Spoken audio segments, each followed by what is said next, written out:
Video విడుదల చేశారు. ఈ కేసులో ఇటీవల జరుగుతున్న పరిణామాలపై కీలక వ్యాఖ్యలు చేశారు. తనపై విశ్రాంత ఏఎస్పీ రాజేశ్వర్ రెడ్డి తప్పుడు ప్రచారం చేస్తున్నారని మండిపడ్డారు. తమ్ముంటే ఈ కేసులో 8 మంది నిందితులపై మాట్లాడాలన్నారు. ఎవరి ప్రయోజనాల కోసం తనపై విమర్శలు చేస్తున్నారని ప్రశ్నించారు. తాను ఎవరికీ భయపడనని సునీల్ యాదవ్ స్పష్టం చేశారు.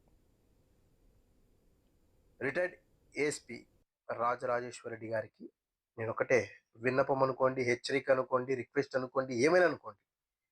సార్, ఈ కేసులో మీకేం తెలుసో నాకేం తెలియదు.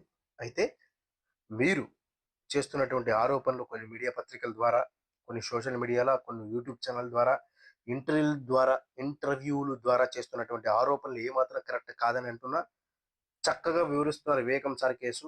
అయితే చేస్తూ చేస్తూ చేస్తూ చేస్తూ వివరిస్తూ నన్ను మీరు కలుపుతూ పులిహోర ఎందుకు కలుపుతున్నారో, మరియు నన్ను ఎందుకు హైలైట్ చేస్తున్నారనే విషయం నాకైతే అర్థం కావట్లేదు.